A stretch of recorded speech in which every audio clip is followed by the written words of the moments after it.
Hose master. Hose. ஒரு டோஜோனா அதில் என்னென்ன திங்ஸ்லாம் இருக்கணும் மாஸ்டர்? டோஜோவில் நம்ம பயிற்சி செய்கிறதுக்கான அனைத்து பொருட்களும் இருக்கணும். அதில் பயிற்சி செய்யக்கூடியதில் மிக முக்கியமானது நம்ம மேட் அப்படி சொல்லுவோம். 1 மீட்டருக்கு 1 மீட்டர், ஒரு ஸ்கொயர் மீட்டர் அளவில் வந்து பார்த்திங்க அப்படின்னு சொன்னால் 30 mm ஆர் 25 mm கொண்ட மேட் வந்து கம்பல்சரியாக இருக்கும். இது நம்ம வசதிக்கு தேவைப்பட்ட மாதிரி அல்லது அந்த அரங்கம் எவ்வளோ சைஸ் இருக்குதோ அதை பொறுத்து நம்ம 4x4, 5x5 இதெல்லாம் நான் மீட்டரில் சொல்கிறேன். இந்த மாதிரி கம்பல்சரியாக வந்து பார்த்திங்க அப்படின்னா மேட் இருக்கும். எதுக்கு வேண்டி அப்படின்னு சொன்னால் அடிப்படாமல் இருக்கிறதுக்கு வேண்டி நம்ம அந்த மேட்ஸ் வந்து யூஸ் பண்ணுவோம். கூடவே வந்து பார்த்திங்க அப்படின்னா பஞ்சிங் பேக் இருக்கும், கிக் பேக் இருக்கும். அப்புறம் பர் மேன், அதாவது நம்ம ஃபைட் பண்ணக்கூடிய ஆப்போனண்ட் வந்து பார்த்திங்க அப்படின்னு சொன்னால் டம்மியில் நம்ம அது அங்கே கம்பல்சரியாக இருக்கணும்.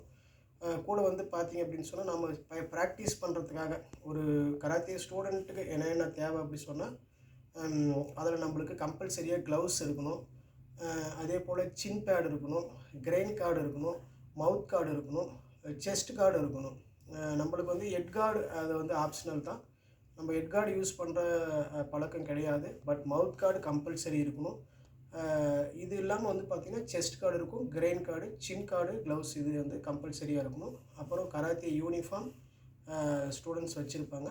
ப்ளஸ் வந்து பெல்ட் வந்து பார்த்திங்க அப்படின்னா இருக்கணும். நம்ம ப்ராக்டிஸ் பண்ணுறதுக்கான எல்லா பொருட்களும் இருக்கக்கூடிய இடத்துக்கு பேர் நம்ம டோஜோ அப்படின்னு சொல்லுவோம். டோஜோவோட இன்னும் ஒன்று என்ன அப்படின்னா ரெஸ்ட் ரூம் ஸ்பெசிலிட்டியும் கூட வந்து பார்த்திங்க அப்படின்னா வாட்டர் ஸ்பெசிலிட்டியும் இண்டிவிஜுவலாக ட்ரெஸ் சேஞ்ச் பண்ணுற மாதிரி ஒரு ரூம் இருக்கிறது பெட்டர். தேங்க்யூ.